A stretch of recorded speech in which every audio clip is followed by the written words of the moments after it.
Mulheres que um dia já viveram com medo. Em silêncio, tentavam sobreviver a ciclos de violência que pareciam não ter fim.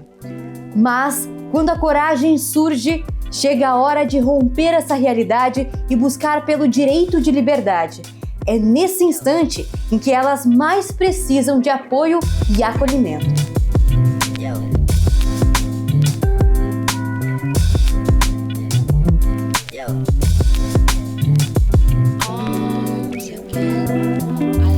O Projeto Borboleta ele surgiu em 2011, então, com o objetivo de dar efetividade à Lei Maria da Penha, que vem trazer uma nova visão, né, na questão do enfrentamento à violência contra a mulher e a necessidade de que esse trabalho ele ocorra de forma multidisciplinar.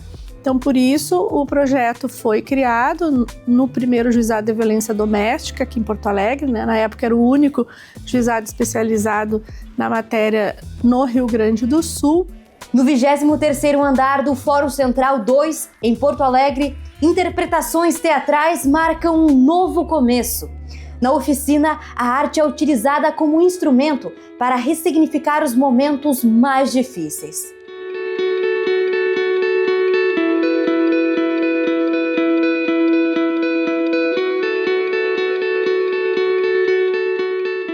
Sim, os exercícios do teatro, muitas eu falo, a Arlete também, a gente tem muita experiência de muitos anos fazendo isso e trabalhando com diferentes grupos. Então as oficinas de teatro, elas não são só para formar atores, são para formar cidadãos, assim, é para nos dar, é um caminho de autoconhecimento profundo, é uma forma de se olhar, né? A gente tem uma educação tão equivocada que na escola ninguém nos ensina a conhecer o nosso corpo de uma maneira real, ou não nos ensinam a respirar, não nos ensinam a nos ajudar. É importante isso, né,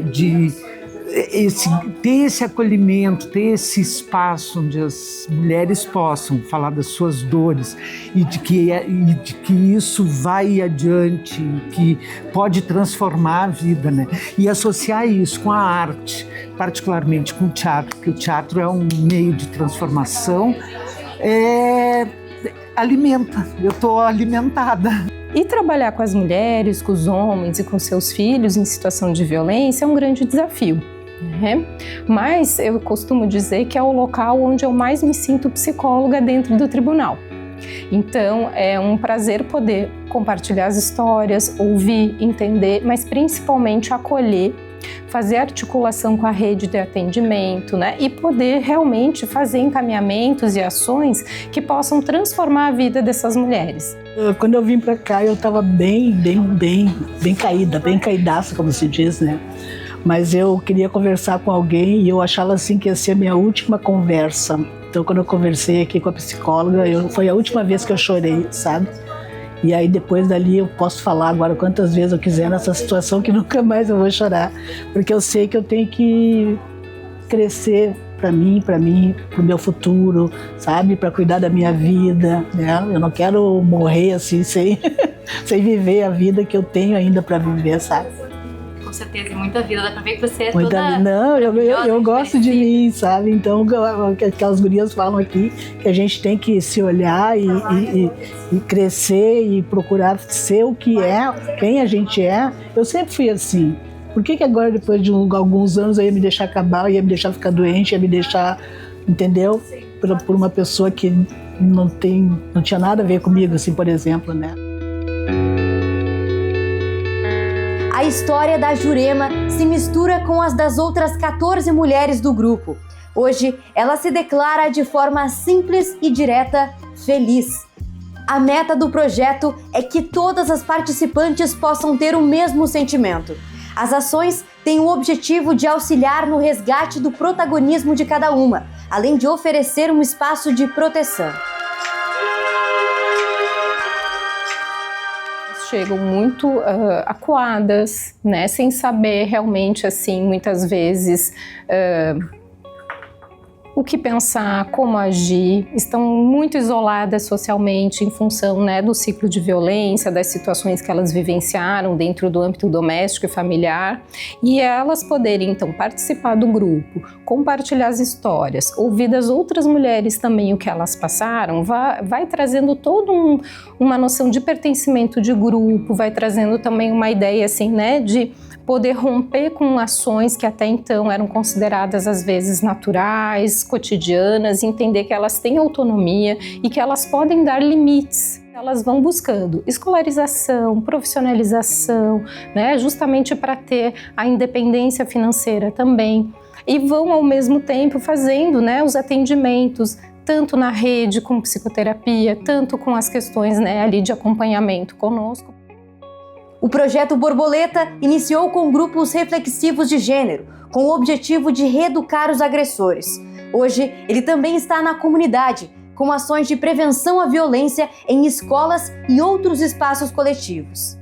Para que a gente pudesse, então, dar conta do objetivo da Lei Maria da Penha, que é justamente atuar na prevenção, né, no reconhecimento daquela situação de que aquele homem agiu de forma violenta, né, na transformação do comportamento e, com isso, na prevenção de novas violências.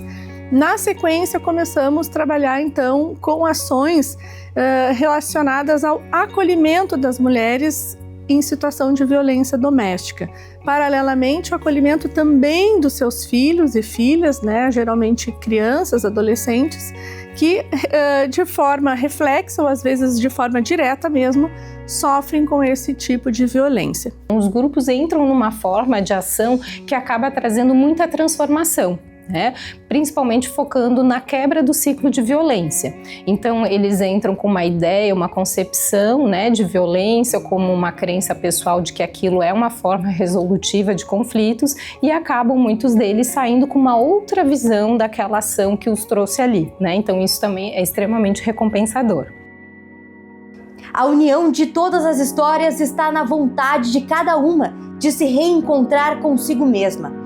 As realidades são diversas, desde mulheres com diploma universitário que foram impedidas de iniciar uma carreira por conta do relacionamento abusivo, até aquelas que não conseguiram concluir a alfabetização. Muitas mulheres que chegam até nós, né, realmente diziam que eram impedidas de trabalhar ou de estudar, justamente, né, para se manterem dentro de um relacionamento controlador, possessivo, né, dominador. Então, ao longo do tempo, elas perceberam que foram perdendo muitas possibilidades mesmo, né, e que acabaram não tendo muitas outras alternativas. Então, quando elas conseguem sair desse relacionamento, elas vão buscando justamente a autoconfiança de poder, né, se sentir capaz com as potencialidades, as capacidades delas. E isso é muito bacana, né, porque o projeto, então, sempre que pode, também faz parcerias com escolas profissionais para fazer esse encaminhamento. E elas nos contam, né, assim, nossa, eu não sabia que eu ia conseguir esse diploma, não sabia que, né, eu ia conseguir passar numa prova de tantos anos que eu não estudei mais. Então, realmente é um resgate de autoestima.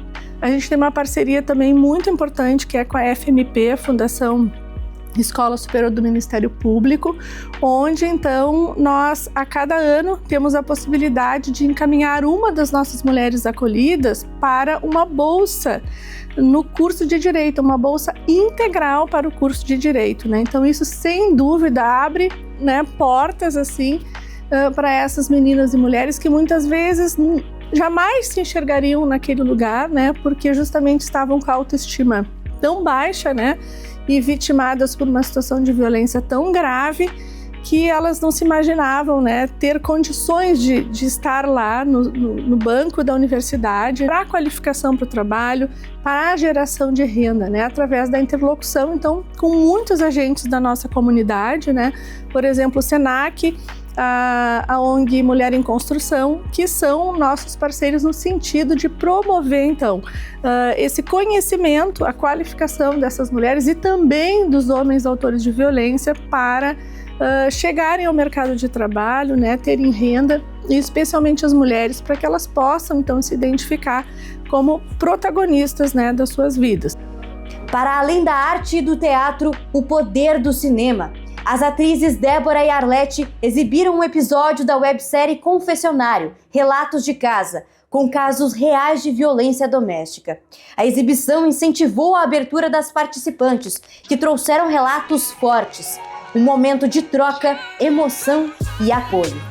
Então, acho que a forma que a gente tem para contribuir é a gente manter a nossa alegria, de verdade, mas não é uma alegria de não, como que a gente consegue sustentar uma serena alegria de viver através das nossas relações, das pessoas que estão no nosso entorno, poder ser quem a gente é e ter amizades de verdade. Vai um recado para que os próprios processos seletivos nas empresas comecem a enxergar as mulheres, e não só as mulheres que são vítimas de violência, mas as mulheres com as suas especificidades, né? A gente, toda vez que vai fazer uma seleção de emprego, muitas vezes as mulheres têm as necessidades relacionadas aos filhos, aos horários de trabalho, né? Não tem creche, o horário de creche é reduzido.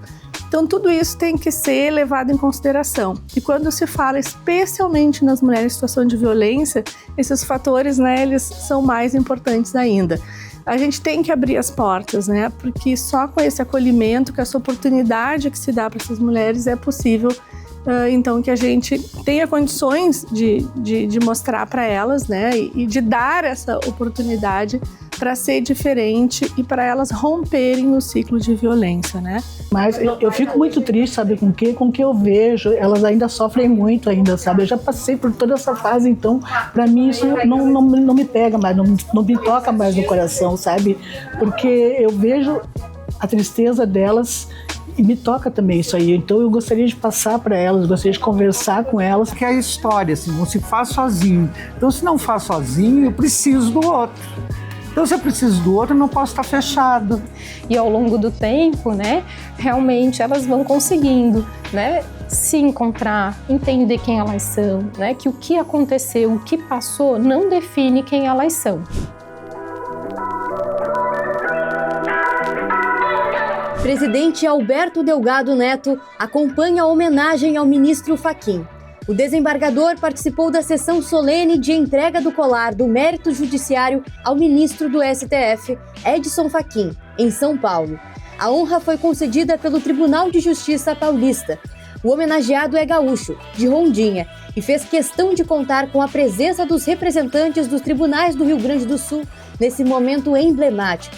O presidente Alberto destacou a história de vida do ministro, que começou vendendo laranjas com o pai agricultor e hoje ocupa um dos cargos mais importantes da justiça brasileira. A agenda também contou com uma reunião com a Associação dos Magistrados Brasileiros e a Júris. O presidente Alberto se reuniu com os dirigentes das associações para tratar de temas relevantes para o judiciário gaúcho, como o aperfeiçoamento da prestação jurisdicional.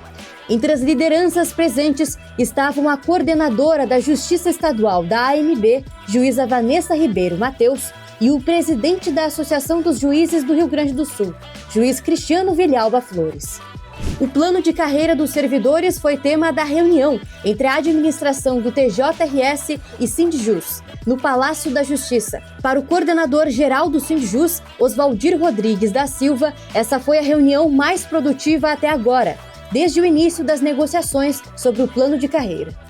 E a segunda edição da Hackatona encerrou com 3 projetos premiados. Os troféus foram entregues aos times E-Justiceiros em 3º lugar, time Vale como Ofício em 2º lugar e em 1º, Vingadores dos Céus. Foram mais de 100 participantes e 35 comarcas gaúchas. O objetivo foi criar estratégias inovadoras para solucionar as demandas da população da forma mais rápida possível. A cerimônia de encerramento aconteceu no Instituto Caldeira, zona norte de Porto Alegre.